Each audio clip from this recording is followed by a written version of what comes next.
നമസ്കാരം.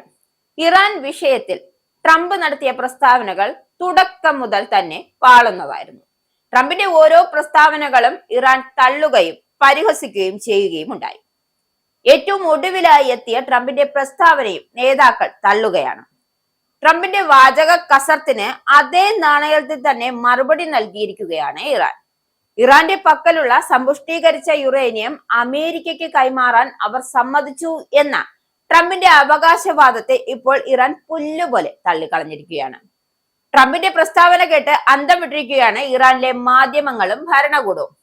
ഒട്ടകം സ്വപ്നം കാണുന്നത് പോലെയാണ് ട്രംപ് ആകാശക്കോട്ട കെട്ടുന്നത് എന്നാണ് ഇറാൻ അധികൃതർ പരിഹസിക്കുന്നത്. വസ്തുതാവിരുദ്ധവും അപക്വവുമായ കാര്യങ്ങളാണ് ട്രംപ് വിളിച്ചു പറയുന്നത്. അതായത് തലയ്ക്ക് സ്ഥിരതയില്ലാത്തവർ പറയുന്ന മാതിരി. ഒരടിസ്ഥാനവുമില്ലാത്ത ഇത്തരം അവകാശവാദങ്ങൾ വഴി ലോകത്തെ തെറ്റിദ്ധരിപ്പിക്കുക എന്ന ഒരു മുൻകൂർ അജണ്ട കൂടി ആരുടെ മുന്നിലുണ്ട്? ട്രംപിന്റെ മുന്നിലുണ്ട്. ഇക്കാര്യം ഇറാൻ വ്യക്തമാക്കുകയും ചെയ്യുന്നുണ്ട്. ആൾക്കാരെ തെറ്റിദ്ധരിപ്പിച്ച കാര്യം സാധിക്കുക എന്ന ഒരു തുറപ്പുചിട്ട്. എന്തായാലും ഇറാന്റെ പക്കലുള്ള സമ്പുഷ്ടീകരിച്ച യുറേനിയം ഉൾപ്പെടെയുള്ള ആണവ വസ്തുക്കൾ അമേരിക്ക പിടിച്ചെടുക്കുമെന്ന പ്രസിഡന്റ് ഡൊണാൾഡ് ട്രംപിന്റെ വാദം, അല്ലെങ്കിൽ ആണവ അവശിഷ്ടങ്ങൾ എന്ന് ട്രംപ് വിശേഷിപ്പിച്ച ഈ ശേഖരം കൈമാറുന്നതിന് പകരമായി യാതൊരുവിധ പണം ഇടപാടും നടത്തില്ല എന്നാണ് ട്രംപിന്റെ അവകാശവാദം. എന്തായാലും തന്റെ സോഷ്യൽ മീഡിയ പ്ലാറ്റ്ഫോമായ ട്രൂത്ത് സോഷ്യലിലൂടെയാണ് ഇത്തരം അവകാശവാദങ്ങളും പ്രഖ്യാപനങ്ങളും ഒക്കെ ട്രംപ് നടത്തുന്നത്. അമേരിക്കയുടെ B-2 ബോംബർ വിമാനങ്ങൾ നടത്തിയ സൈനിക നീക്കങ്ങളെ തുടർന്നാണ് ഈ സാഹചര്യം ഉണ്ടായതെന്ന് അദ്ദേഹം അവകാശപ്പെടുന്നു. ഇതോടൊപ്പം മേഖലയിൽ മറ്റു സുപ്രധാന മാറ്റങ്ങളും ട്രംപ് പങ്കുവച്ചു. ഇസ്രായേൽ ഇനി ലെബനിൽ ബോംബാക്രമണം നടത്തില്ലെന്നും കൂടുതൽ ആക്രമണങ്ങളിൽ നിന്നും ഇസ്രായേലിനെ വിലക്കിയിട്ടുണ്ട് എന്നും ട്രംപ് പറയുന്നു. ലെബനിലെ ഹിസ്ബുള്ളയുമായി ബന്ധപ്പെട്ട തർക്കങ്ങൾ അമേരിക്ക നേരിട്ട് കൈകാര്യം ചെയ്യും. ഹോർമോസ് കടലിടുക്ക് തുറന്നു കൊടുക്കുവാനുള്ള ഇറാന്റെ തീരുമാനത്തെ ഇരു കൈയും നീട്ടി സ്വാഗതം ചെയ്യുന്നു എന്നാണ് ട്രംപ് പറയുന്നത്. എന്നാൽ ഇറാനുമായുള്ള ചർച്ചകൾ പൂർണ്ണമായും അവസാനിക്കുന്നത് വരെ എന്ത് തുടരും? ഈ നാവിക ഉപരോധം തുടരുമെന്ന് ആവർത്തിച്ച് വ്യക്തമാക്കുകയും ചെയ്തു.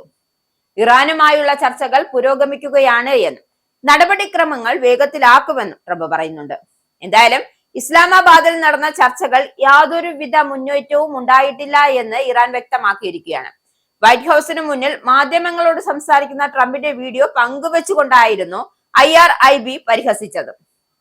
അത് ഏതുപോലെ എന്ന് വെച്ചാൽ പരുത്തിക്കുരു തിന്നുന്നതായി ഒട്ടകം സ്വപ്നം കാണുന്നത് പോലെ. അതായത് ചിലപ്പോ അത് മുഴുവനായി വിഴുങ്ങുന്നു, മറ്റു ചിലപ്പോ ഓരോന്നായി തിന്നുന്നു എന്ന്. അതായത് ഈ ഒരു സ്വപ്നത്തെയാണ് ഇറാൻ താരതമ്യപ്പെടുത്തുന്നത്. ഇതൊരു പേർഷ്യൻ പഴഞ്ചൊല്ലാണ്. ഇത് ചേർത്താണ് ട്രംപിന്റെ അവകാശവാദങ്ങളെ തള്ളിക്കളഞ്ഞതും അല്ലെങ്കിൽ പരിഹസിച്ചു തള്ളിയതും. ട്രംപിന്റെ വാക്കുകൾ വെറും യാഥാർത്ഥ്യ ബോധമില്ലാത്തതും അപക്വവുമാണ് എന്ന് മാധ്യമങ്ങൾ പറയുന്നുണ്ട്. ഇറാനുമായുള്ള രണ്ടാം വട്ട ചർച്ചകൾ ഈ ആഴ്ച അവസാനം നടന്നേക്കുമെന്നായിരുന്നു ട്രംപിന്റെ അവകാശവാദം. ഇറാന് കരാറിൽ താല്പര്യമുണ്ടെന്നും ഹോർമോസ് കടലിടുക്കിൽ അമേരിക്ക ഏർപ്പെടുത്തിയ കപ്പൽ ഉപരോധമാണ് ഇറാനെ വീണ്ടും ചർച്ചയിലേക്ക് വിളിക്കുന്നു എന്നുമാണ് വലിയ പങ്ക് വഹിച്ചത് എന്നാണ് ട്രംപ് പറഞ്ഞു വെക്കുന്നത്. ഇറാന്റെ സമ്പുഷ്ടീകരിച്ച യുറേനിയം ശേഖരം വിട്ടുകൊടുക്കാൻ അവർ തയ്യാറാണെന്ന് ട്രംപ് അവകാശപ്പെടുന്നു.